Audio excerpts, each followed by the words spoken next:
மாணவர்கள் அனைவருக்கும் இனிய இந்நேர வணக்கம். இன்றைய வகுப்பிலே உங்களை சந்திப்பதில் நான் மிக்க மகிழ்ச்சி அடைகிறேன். இன்றைய வகுப்பிலே சங்க பாடல்களில் ஒன்றாகிய குறுந்தொகை தொடர்பான விடயங்களை நான் உங்களுக்கு கூற இருக்கின்றேன். சங்க காலமானது கிபி 1 தொடக்கம் 3ஆம் நூற்றாண்டு வரையான காலம். இக்கால பகுதியில் எழுந்த குறுந்தொகை தொடர்பான இலக்கியங்களை நாம் அடுத்ததாக நாங்கள் நோக்கலாம். சங்க பாடல்கள் தொடர்பாக ஒரு சிறிய அறிமுகம். சங்க காலமானது தமிழ் இலக்கிய வரலாற்றிலே இயற்கை நெறி காலம் என்று வர்ணிக்கப்படுகின்றது. அதாவது சங்க கால மக்கள் இயற்கையுடன் இயைந்த வாழ்வை வாழ்ந்திருக்கிறார்கள். சரியா? கிபி 1 தொடக்கம் 3ஆம் நூற்றாண்டு வரையான காலமே தமிழ் இலக்கிய வரலாற்றிலே சங்க காலம் என அழைக்கப்படுகிறது. இக்காலத்திலே 14 மேற்கணக்கு நூல்கள் தோற்றம் பெற்றிருக்கின்றன.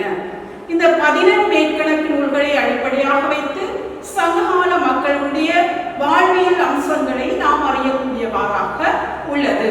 சங்ககால மக்கள் அகம் சார்ந்த வாழ்வினையும் புறம் சார்ந்த வாழ்வினையும் வாழ்ந்திருக்கின்றார்கள். சங்ககால மக்களுடைய அகம் சார்ந்த உணர்வுகளை எடுத்துக்காட்டாக சங்ககால மக்களுடைய காதல் சார்ந்த உணர்வுகளை வெளிக்காட்டுகின்ற இலக்கியங்களாக அகத்திணை சார்ந்த இலக்கியங்கள் விளங்குகின்றன. சங்ககால மக்களுடைய புறம் சார்ந்த வாழ்வியலை எடுத்துக்காட்டுகின்ற இலக்கியங்களாக புறத்திணை இலக்கியங்கள் விளங்குகின்றன. சங்ககால மக்கள் குறிஞ்சி, முல்லை, மருதம், நெய்தல், பாலை என 5 வகை நிலங்களை வகுத்து அந்த நில அமைப்பின் அடிப்படையில் தமது வாழ்வியலை நடத்தி இருக்கின்றார்கள். இயற்கையுடன் இயைந்த வாழ்வை வாழ்ந்திருக்கின்றார்கள். இந்த வகையிலே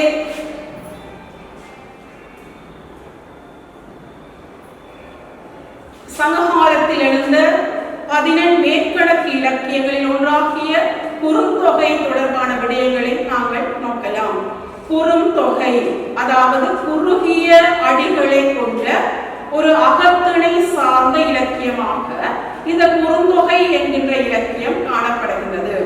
எனவே 4 அடியினை சிற்றெல்லியாகவும் 8 அடியினை பேரெல்லியாகவும் கொண்ட இலக்கியமாக இந்த குறுந்தொகை காணப்படுகின்றது. எனவே மிகச்சிறிய பாடல்களாக இருந்தாலும் இந்த அகத்திணை சார்ந்த குறுந்தொகை என்ற இலக்கியத்திலே மிகப்பெரிய அகத்திணை சார்ந்த விடயங்கள் எடுத்து கூறப்பட்டிருப்பதை நாம் அவதானிக்க முடிகின்றது.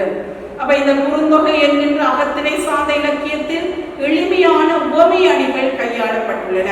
உவமை அணியானது ஒரு தெரிந்த ஒரு பொருளை கொண்டு தெரியாத பொருளை விளக்குதல் ஆகும்.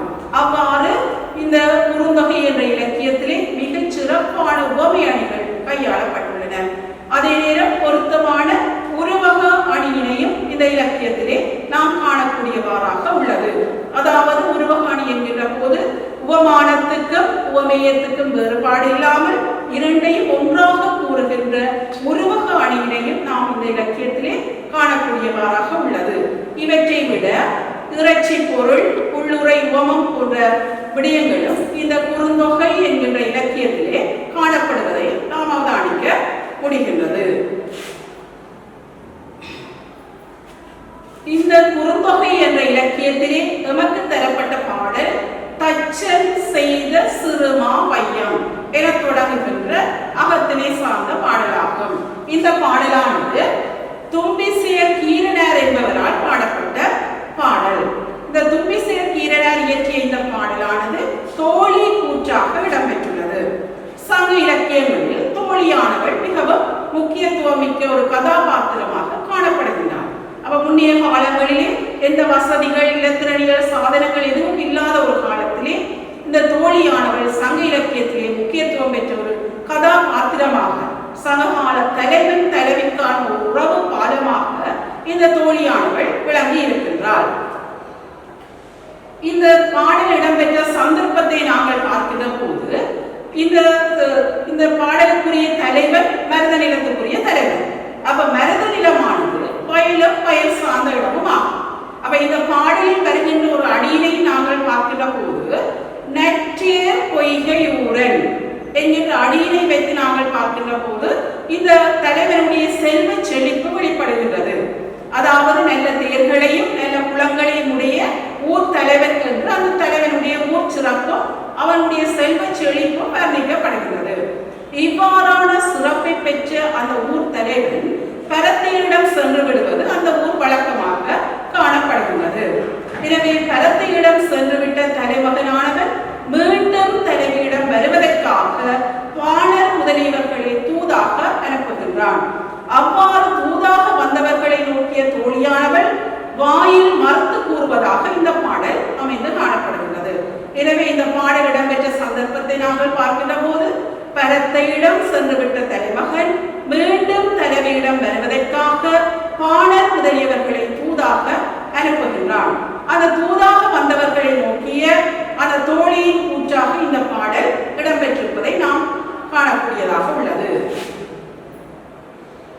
அடுத்ததாக நாங்கள் செய்யுளை பார்க்கின்ற போது அப்ப நாங்கள் எந்த செய்யுளாக இருந்தாலும் அந்த செய்யுளை கேட்கின்ற போது முதலிலே செய்யுளை நன்கு வாசித்தல் வேண்டும்.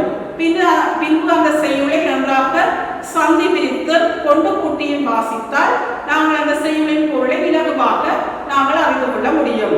இப்ப செய்யுளின் பொருளை நாங்கள் வாசித்து விட மனனம் செய்து வைத்திருப்பது என்பது கடினமானது. ஏனெனில் உங்களுக்கு ஏராளமான செய்யுள்கள் பாடல்கள் எல்லாம் காணப்படுகின்றன. எனவே எல்லாவற்றையும் நீங்கள் மனனம் செய்வது மிகவும் கடினம். செய்யுளை வாசித்து ஒவ்வொரு அடியாக நீங்கள் விளங்கி நீங்கள் அறிந்து வைத்திருந்தால் உங்களுக்கு எந்த வினா வந்தாலும் எழுதுவதற்கு இலகுவாக இருக்கும். சரியா? அதே நேரம் நீங்கள் செய்யுளை பார்க்கின்ற போது செய்யுளை சந்தி பிரித்து வாசிக்க தெரிந்திருக்க வேண்டும். ஏனெனில் பகுதி 2 முதலாவது வினாவாக வருவது ஒரு தொடரை தந்து சந்தி பிரித்து எழுதுமாறு கேட்டிருப்பார்கள். எனவே நீங்கள் எந்த பாடலாக இருந்தாலும் அந்த பாடலை நீங்கள் சந்தி பிரித்து நீங்கள் படித்திருக்க வேண்டும். சரியா? இப்பொழுது நாங்கள் பாடலை பார்ப்போம். தச்சன் செய்த சிறுமா வையம். சரியா? ஊர்ந்து இன்புற ஆயினும். தச்சன் செய்த சிறுமா வையம் ஊர்ந்து இன்புற ஆயினும் கையில் ஈர்த்து இன்புறும் இளையோர் போல உற்று இன்புரே எம் ஆயினும் நெற்றேர் பொய்கை ஊரன் கேள்மை செய்து என்புற்றனம் செறிந்தன படையே. சரியா?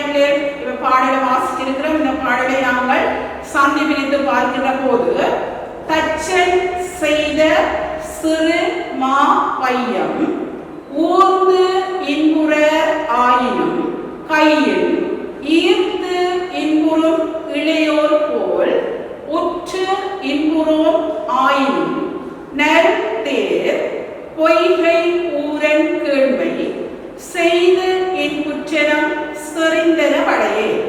சரியா? இந்த பாடல பொருளுக்கு நாங்கள் செல்கின்ற போது தச்சன் செய்த சிறுமா வையம். தச்சனால செய்யப்பட்ட மா என்பது குதிரை. சரியா? அப்ப தச்சனால செய்யப்பட்ட அந்த சிறிய குதிரைகள் கூட்டப்பட்ட அந்த தேரினை ஊர்ந்து இன்புறார் ஆயினும். சரி, அந்த தேரில ஏறி இருந்து அந்த தேரினை செலுத்தி இன்பமடையாவிட்டாலும், சரி, அந்த சிறிய குதிரைகள் கூட்டப்பட்ட தேரில ஏறி இருந்து அதனை செலுத்தி இன்பமடையாவிட்டாலும் கையின், கையின் என்பது கையினால் ஈர்த்து இன்புறும் இளையோர் போல. சரியா பிள்ளைகளே? அப்ப கையினால ஈர்த்து என்பது கையினால இழுத்து இன்பமடைகின்ற அந்த இளையோர் என்பது இதுல சிறுவர்களை குறித்து வருது. சிறுவர்கள் அல்லது சிறையர்கள் என்ற பொருள்படி நீங்கள் எழுதினால் அதற்குரிய விடை சரியாக அமையும். சரியா பிள்ளைகளே?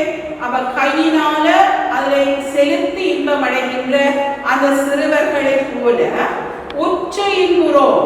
சரியா?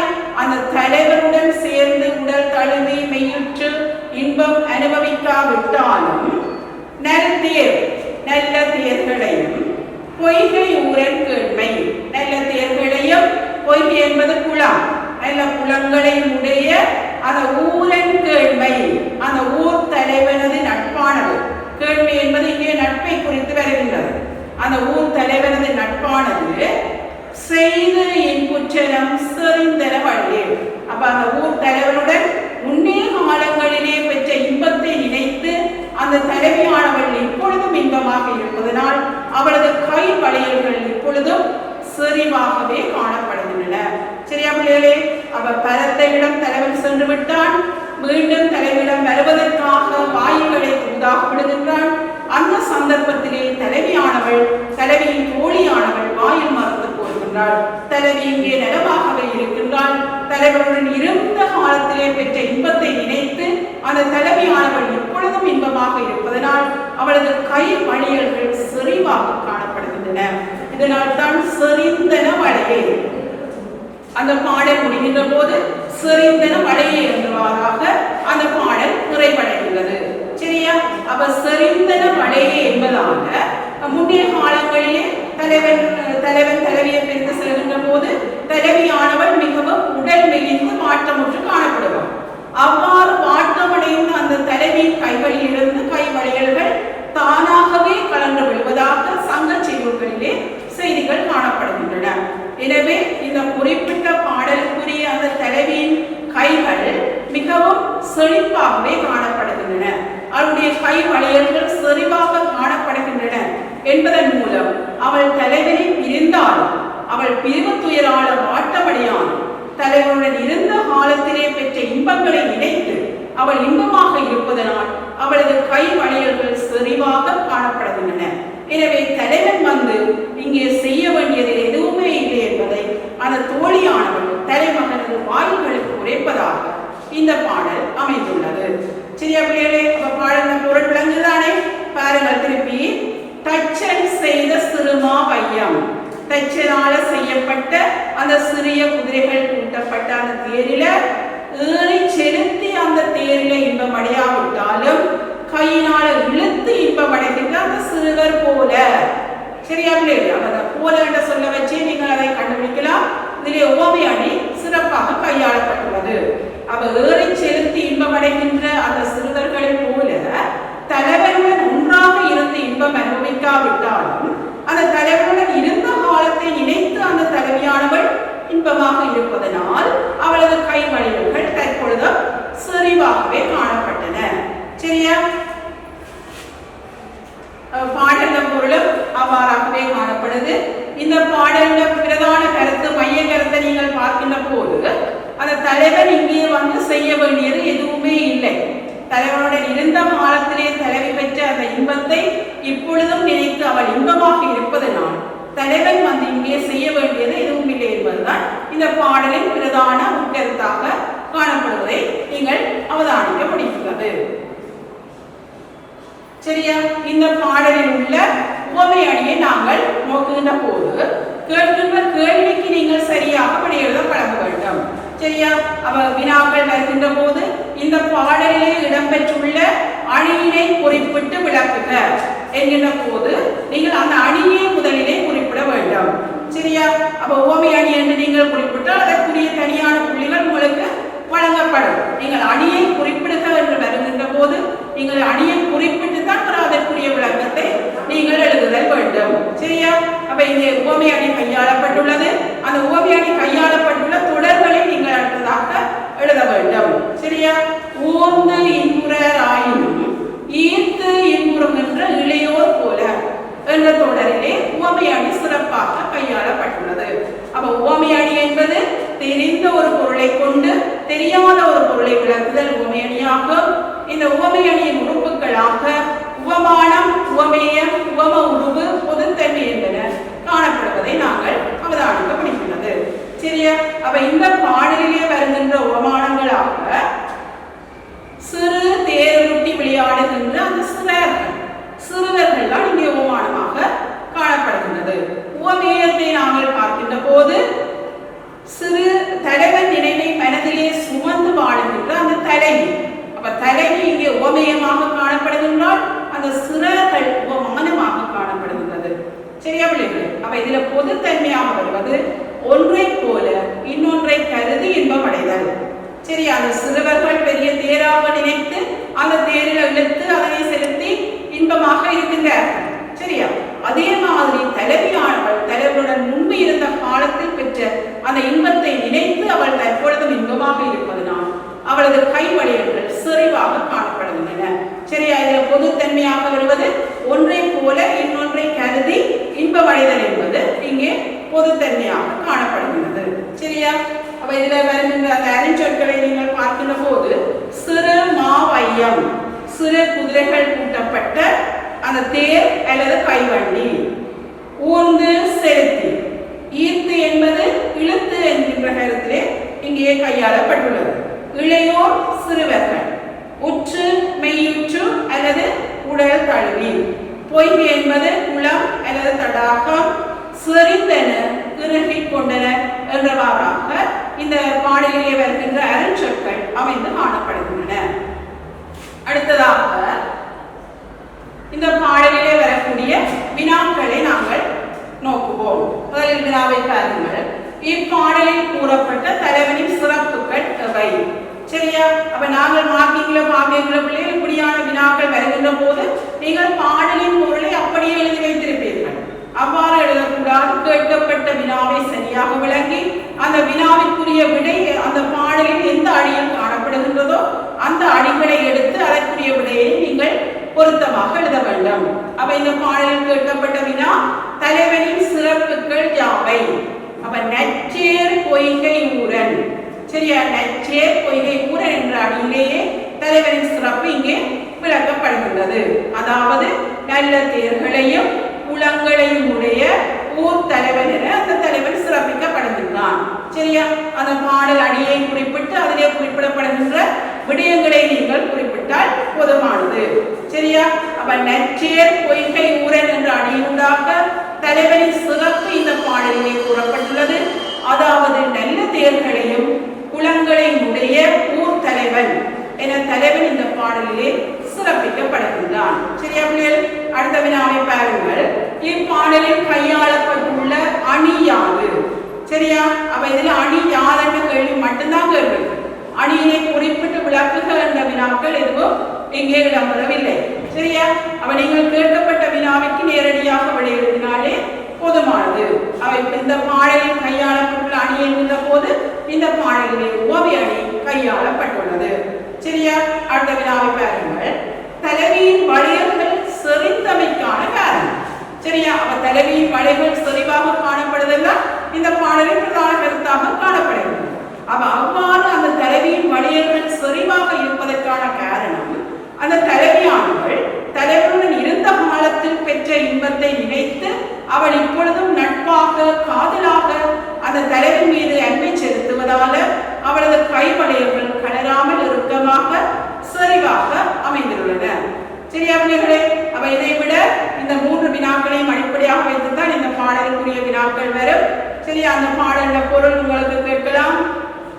இதில் கையாளப்பட்டுள்ள அணி, இந்த ஊர் தலைவனுடைய சிறப்பு, அவளது வளைகள் சிறந்தமைக்கான காரணம். சரியா? இவ்வாறான வினாக்கள் பல வகையில உங்களுக்கு வரலாம். எனவே பாடலின் பொருளை நீங்கள் படிக்கின்ற போது அந்த பொருளை நன்றாக விளங்கி வைத்திருந்தால் போதுமானது. அந்த பாடலின் பொருளை நீங்கள் பாடமாக்க வேண்டிய அவசியம் இல்லை. அந்த பாடலின் பொருளை நீங்கள் விளங்கி வைத்திருக்க வேண்டும். அப்ப இவ்வாறாக நீங்கள் குறுந்தொகை பாடலை கேட்பதன் ஊடாக சங்ககால மக்களுடைய, அதாவது இன்றைக்கு 2000 ஆண்டுகளுக்கு முற்பட்ட சங்ககால மக்களுடைய காதல் வாழ்வை, அவர்களது அகம் சார்ந்த உணர்வுகளை இந்த பாடலின் ஊடாக நாங்கள் அறியக்கூடியவாறாக உள்ளது. அதாவது கிபி 1 தொடக்கம் 3ஆம் நூற்றாண்டு வரையான சங்ககாலத்திலே மக்கள் இயற்கையுடன் இணைந்து வாழ்ந்திருக்கிறார்கள். குறிஞ்சி, முல்லை, மருதம், நெய்தல், பாலை என 5 வகையாக நிலங்களை பாகுபடுத்தி அந்த நில அமைப்பின் அடிப்படையிலேயே அவர்கள் தமது வாழ்க்கையை நடத்தி இருக்கின்றார்கள். அந்த வகையிலே இங்கு தரப்பட்ட அந்த பாடலும் சங்க காலத்தினுடைய மருத நில தலைவனை குறிக்கின்ற ஒரு பாடலாக காணப்படுகின்றது. இந்த மருத நில தலைவனானவன் செல்வ வளம் மிக்கவனாக காணப்படுகின்றான். அதாவது வயலும் பயல் சார்ந்த இடத்தையும் கருதி வருகின்ற இந்த மருத நில தலைவன் மிகுந்த செல்வ வளம் படைத்தவனாக காணப்படுகின்றான். இந்த நிலத்துக்கே உரிய ஒழுக்கம் பரத்தேர்களிடம் செல்லுகின்ற போது தலைவி அவனிடம் ஊடல் கொள்ளுவாள். அங்கே ஊடல் தான் ஒழுக்கமாக காணப்படுகின்றது. அந்த வகையிலே இங்கு தரப்பட்ட இந்த குறுந்தொகை பாடல் சங்ககால மக்களுடைய காதல் வாழ்வை எடுத்து காட்டுவதோடு அந்த தோழியானவள் சங்க இலக்கியத்திலே வருகின்ற முக்கியத்துவத்தையும் நமக்கு எடுத்து காட்டுவதாக உள்ளது. எனவே இந்த பாடலை நீங்கள் படிக்கின்ற போது இலக்கியங்கள் வாயிலாகத்தான் நீங்கள் இலக்கணத்தையும் கேட்க வேண்டும். அந்த வகையில இதுல வருகின்ற சில சொற்களை நீங்கள் பார்க்கின்ற போது இன்புறல், இன்புருவும், இன்புரேகம் என்ற சொற்களை நீங்கள் பார்க்கின்ற போது உங்களுக்கு